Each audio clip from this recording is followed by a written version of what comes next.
Greetings, I'm Jan Spencer, and we are here in Eugene, Oregon, and this is my quarter-acre suburban permaculture project. I've been working on this for 25 years, and what I'd like to do with this bit of recording is do a show and tell of what I've been up to here for 25 years, but I also want to explain what I'm doing in terms of paradigm shift. I have a website, a primer for paradigmshift.org, where I describe a lot of thoughts about values, actions, how to help bring about paradigm shift. And my property here fits in to that scenario.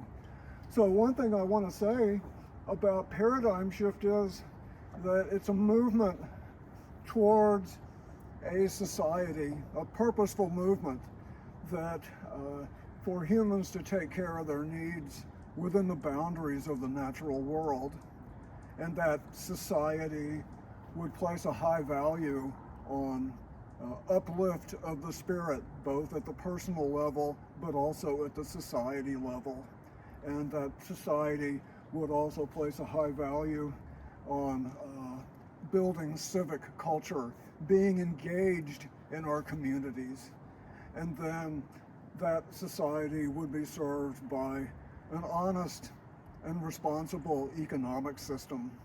So that's a pretty big agenda, but the fact is that an increasing number of people all over Oregon, all over the US, all over the world are already engaged in paradigm shift. This isn't some complicated future utopia, rather it's common sense in the here and now. So what you see here is a sidewalk, and this sidewalk is the remains of my driveway. When I bought this place 25 years ago, the intention from the start was to reduce my ecological footprint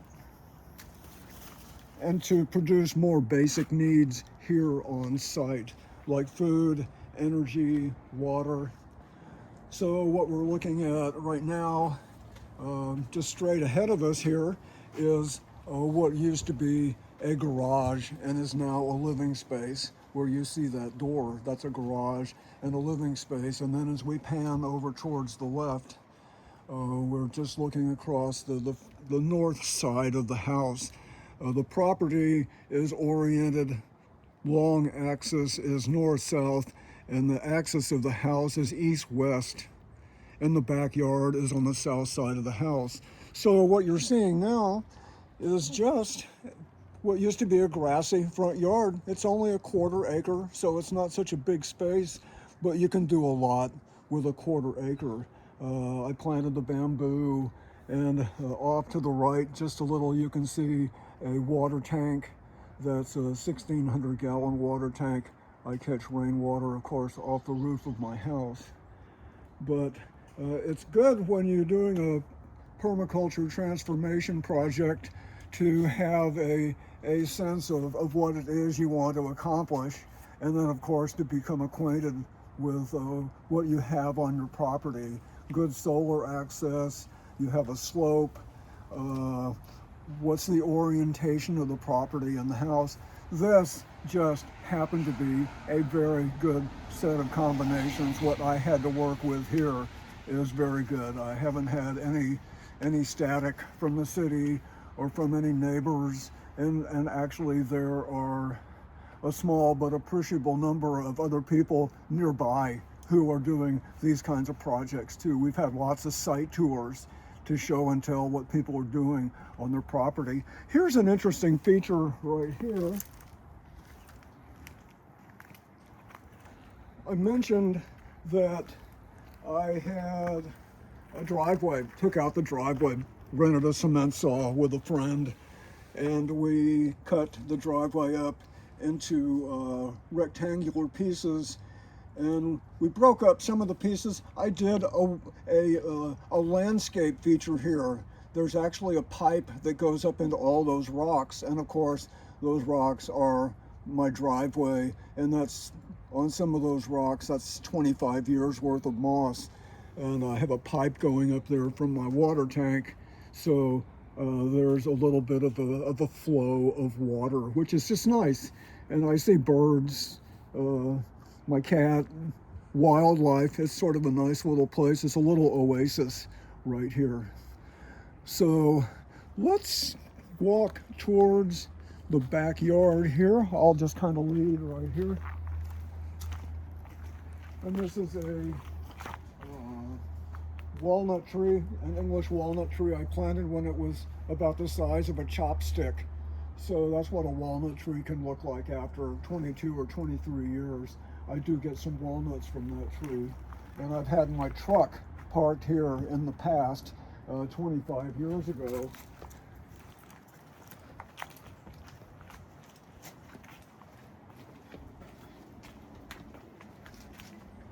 So what we see along this fence line right here is there used to be a laurel hedge that was about 20 feet high, and it was a very nice laurel hedge and very sweet flowers in the springtime, but it doesn't produce any food. My neighbor and I agreed we wanted to take the laurel hedge out, and we did put a fence in, and we have edible landscaping on both sides of that fence. This is a mulberry tree right here, actually, and these are some domestic blackberries. And then a little further, this is an almond tree right here, and we're coming into the backyard right now, and we'll take a closer look. But this is the backyard out this way, and we'll take a closer look. There's a sunroom right here. This is a passive solar space that at one point was an outdoor patio. And of course, one of my ideals was to produce some energy here on site. On a sunny day, this helps heat my house in the wintertime. And plus, it's just a really nice place to sit. I want to show you inside this room right here. This is a living space that was a driveway, or this was a, rather, the driveway led to this. This was a garage right here. Just a very simple remodel of turning a garage into a living space. It turns my place into a 3-bedroom house instead of a 2-bedroom house, because I rent 3 rooms in my house. I want to have a residential density in terms of having more people living in suburbia. I have a big interest in urban land use, and we create more density, then we don't need to sprawl so much out into the surrounding countryside. So this is just a nice example of taking a garage. You can come out, my cat's right here. Just a good example of a big ideal of paradigm shift is to make smart, creative use of what's already here. And another big part of paradigm shift, of course, is to reduce our ecological footprints. I am one of a growing number of people considering that humans are just taking too much from the planet. There are other ways to organize our needs and actually to even define what our needs are. Our consumer culture is not an ally for paradigm shift, but the consumer culture has also provided us with a lot to work with in terms of communications, in terms of technology. Our affluence offers a lot to work with to replace affluence with a society that fits within the boundaries of the natural world. That's part of my ideal. So let's take a look over here.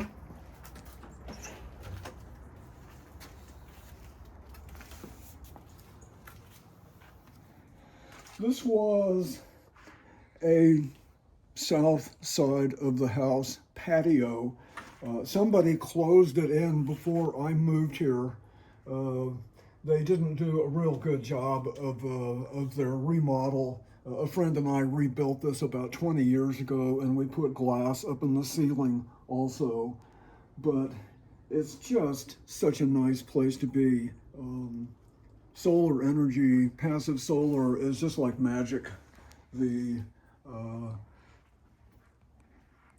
sun shines through the glass and by magic turns into heat. It's just the greenhouse effect. That's all it is right here.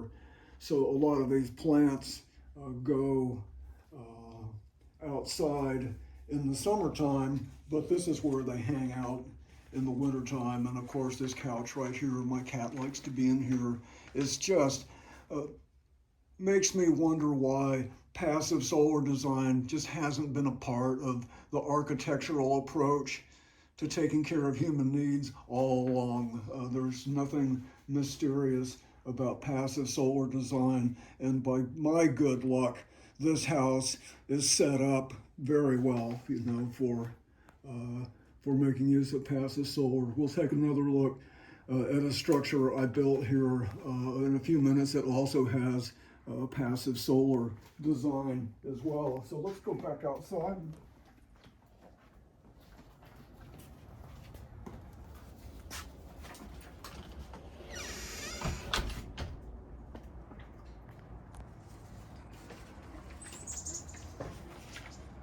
So this is the backyard. It was a grassy backyard. It wasn't a challenge or anything. It was just a little bit overgrown. And I have done a lot of edible landscaping here. There's just food growing everywhere. So I'll just step out here, and this right here is an olive tree. And this past fall, I had my first good olive harvest. I found out that it's better to have a companion for your olive tree. Olives are wind pollinated. So I planted a smaller olive tree a few years ago, and this spring, almost a year ago, it was big enough that it flowered enough to pollinate the bigger one. So I had my best olive harvest ever. I probably picked 4 or 5 pounds of olives and cured them, and I'm eating them, and it's just so nice, you know, to have food growing where we live. Eugene is a plant hardiness zone 8B, so it freezes. We got a little snow, but it's not so cold. It's a Mediterranean climate. It's dry in the summer and it's wet in the winter.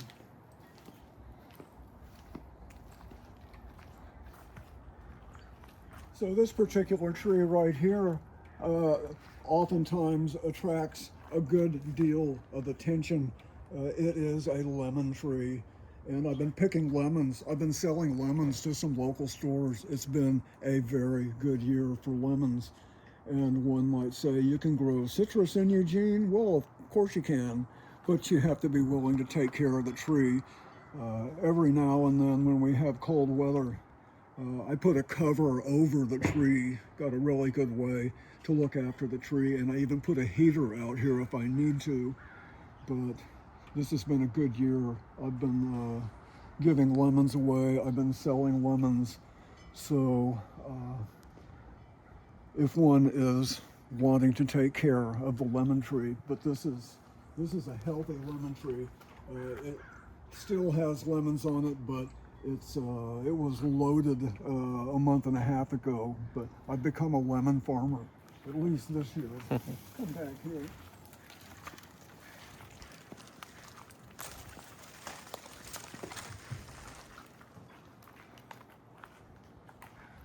Suburbia is a story that deserves a little bit more mention. In my website, A Primer for Paradigm Shift, I describe how suburbia has been largely a product of economic interests going back to the Depression, World War II, where the U.S. government entered into housing policy and encouraged suburban construction as a way to create jobs. Suburbia is basically a make-work project. That's how it started out, and it still is.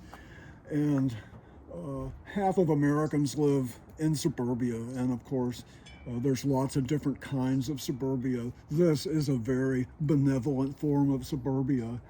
But suburbia is a good example of how our economic system and the consumer culture takes reasonable needs. We need shelter, we need food, we need transportation, we need security. But the consumer culture takes decent, reasonable needs and turns them into oversized wants.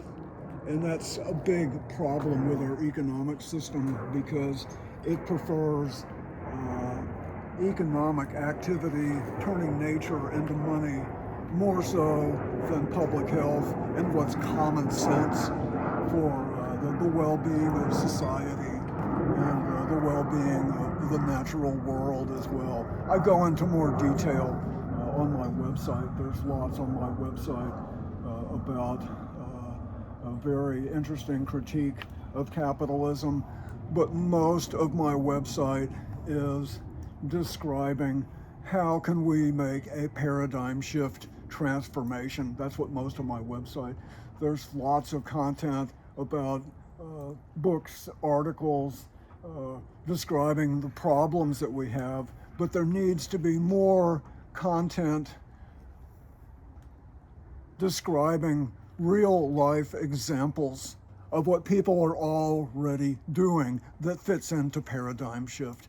I like to comment that we have an enormous horizontal movement just ready to discover itself. And by that I mean, when you think about almost every progressive public interest organization, whether it's social or whether it's environmental, it's for affordable housing, public health, almost every one of them exists to repair some kind of damage of overconsumption by humans, some kind of damage promoted and even celebrated by the consumer culture, excess, vanity. So what that tells me is that virtually every public interest organization could include the American Association of Retired Persons, the League of Women Voters, Occupy Wall Street, the Sierra Club, and on, local, national. They all exist to repair some kind of damage caused by overconsumption, the consumer culture. That means to me they're on the same team. And paradigm shift would suggest to these organizations, for example, like the American Association of Retired Persons, the AARP already advocates healthy food choices and walkable neighborhoods. They're great with that, but they could serve paradigm shift more if they explain to their 35 million members, why do we have these problems in the first place? It's overconsumption. That's the source of the problems in the first place. And how would it be if the AARP explained to its 35 million members, it's our economic system that's really causing these problems, but it's also the general public that keeps buying all the products that don't fit sustainability. What would it be like for the AARP to explain that? And then the AARP could feature stories like my quarter-acre suburban property, like Kyle Ash Eco Village in Portland.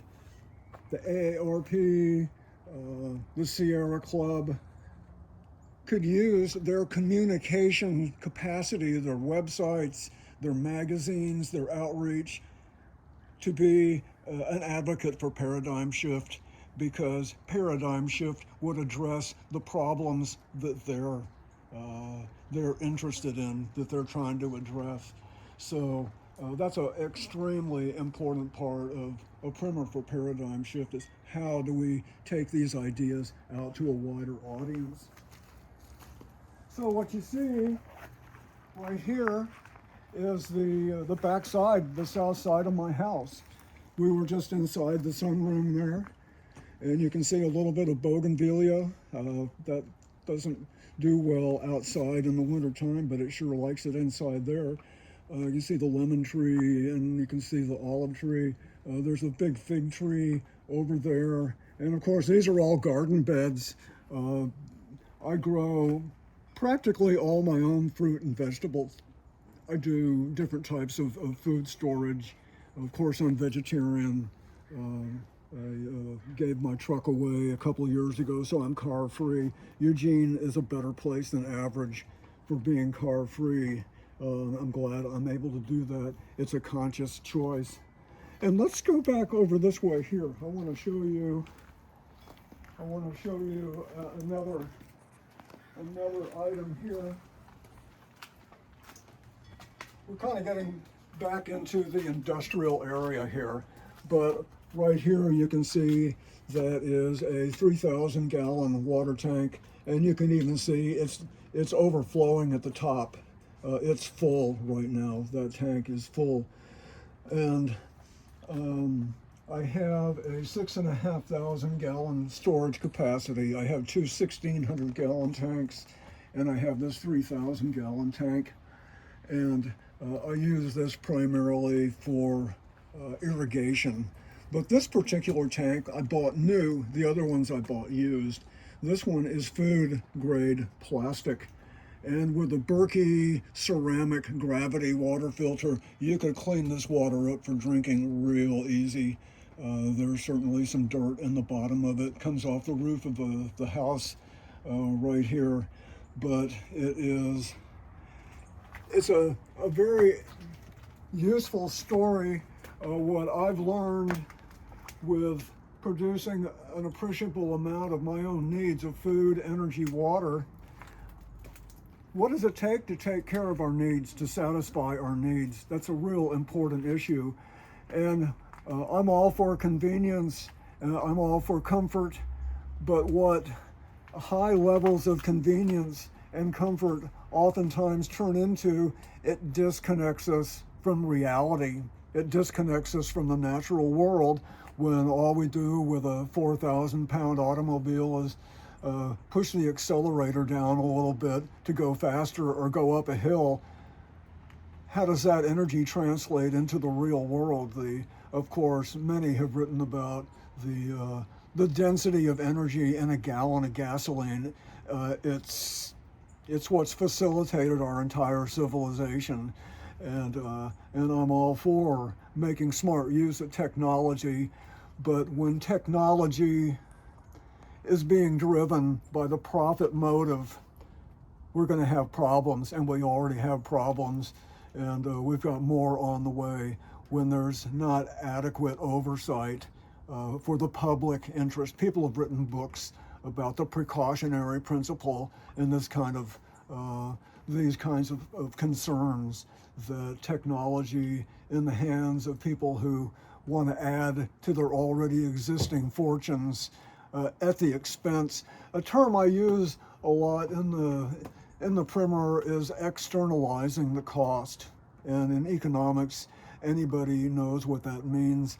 An external cost is when a product is used, it affects somebody or something else that wasn't a party to buying or using that product, like a car, like helicopters spraying herbicides on a forest. Everything has an external cost. We can't survive without some kind of external cost, but the economic system doesn't recognize the importance of external costs. We have billions, hundreds of billions of dollars every year are used to repair the damage of external costs. Particularly, I like to use automobiles as an example. but the air pollution, the people hit, the bicyclists run over, the foreign policy that favors guaranteeing the use of fossil fuels. The U.S. military the budget is something like as much as the next 9 largest global militaries combined. And part of that is to protect the consumer culture. So you could consider that to be an external cost right there. We have millions of jobs in our economic system that exist to repair the damage caused by millions of other jobs, and we're told this is the best of all possible economic systems. I don't believe that at all. The primer goes into more detail about capitalism and the consumer culture.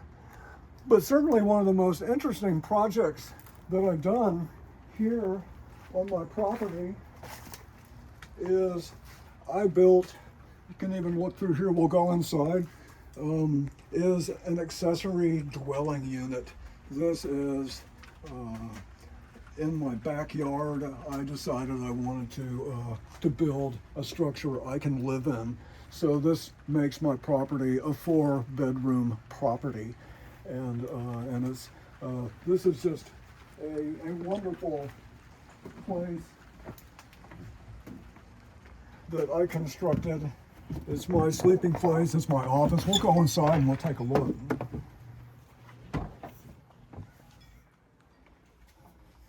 Oops. So this is the solar part. And I have glass once again up in the ceiling here, and I do get a fair amount of passive solar energy here when the sun is out. And of course, this is facing the south this way. But I keep this part closed off in the wintertime because I don't need to try to heat all this volume. I'll have to admit, the structure's a little bit larger than it really needs to be. When we poured the slab, I saw the slab for the first time and said, oh, well, okay, we've already poured the slab. We're going to continue on. It's about 400 square feet, and it has a sleeping loft, and it has another loft as well. So let's just kind of go into this part here.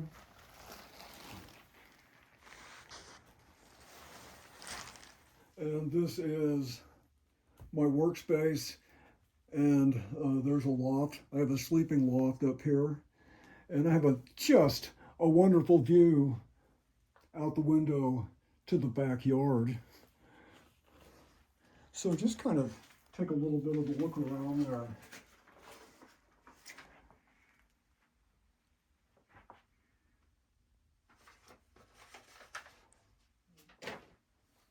So I've been out here for about 16 or 18 years, and this is where I did a lot of the work on primer for paradigm shift. And this item right here is I also do plant rescue, and this is actually a rescued plant right here. This is a bird of paradise. It's a big type of bird of paradise. And my well-off neighbors threw it out in the junk pile. I saw it, and I said, I've got to save this plant. So it's so tall, this is the only place I can put it in the wintertime. It's a bird of paradise. Of course, it's a tropical plant, and it wouldn't do well here outdoors in the wintertime. So this is just a part of the ideal of paradigm shift is to create places that are aesthetically attractive. And to me, what I have here on my 1/4 acre property, this is what paradigm shift can look like at a human scale. This place resonates with me. It's good for my own health because it's just a nice place. The plants and the functions that go on here. So paradigm shift is every bit as much social and psychological and humanistic as it is about repairing the natural world. I would say it's about 50-50. If we were happy people, if we had a positive culture with that embraced healthy values, we wouldn't have so many people who are unhappy. There's an enormous connect between our environment, both at home but out in public as well. I've spent a good deal of time in Europe, and there's much more focus of civic resources into public places in Europe. And I just love some of the big piazzas and the squares and the lungomare in Italy. Paradigm shift would designate more of its resources into the public well-being. It would certainly address the issue of enormous social, political, economic disequity. We could talk forever about the issues and the problems we need to correct. And of course, capable people have written books about these issues. So I want the primer for paradigm shift to add to those voices, because I do have a lot of content I haven't seen elsewhere. But civic beauty, the aesthetics just has to be a part of paradigm shift to make where we live more attractive for the people who live here, and also for the natural world as well. Okay.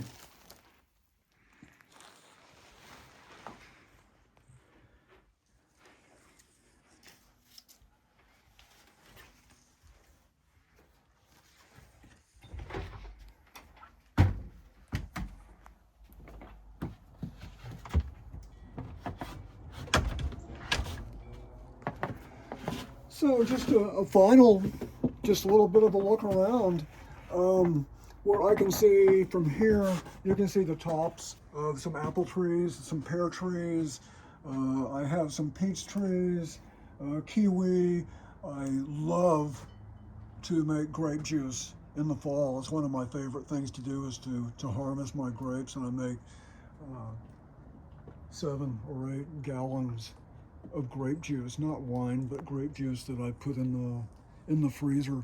I just cannot emphasize enough how enjoyable it is. Every meal I have a lot that comes from my own property, and I know where it comes from. I'm more connected with what it takes to satisfy basic needs, and there's a lot more to learn too. This has been such an educational experience doing this 25 years here on my suburban property. There's lots more to learn. I certainly encourage anyone with a suburban property to consider making these kind of changes. Gardens, energy, aesthetics. It's a big part of paradigm shift, is upgrading the built environment, but also upgrading the spirit as well. As I mentioned, a paradigm shift society would have a very different set of ideals and values, and many people cannot overstate, are already tuned into this and creating real life examples of paradigm shift in the real world right now, here and there, all over. So I want to call attention to those locations, both in my website and my radio program as well. You can check out my radio program by way of my website. They're podcasted. So let's just say that's good for now. This is Jan Spencer coming to you from Eugene, Oregon.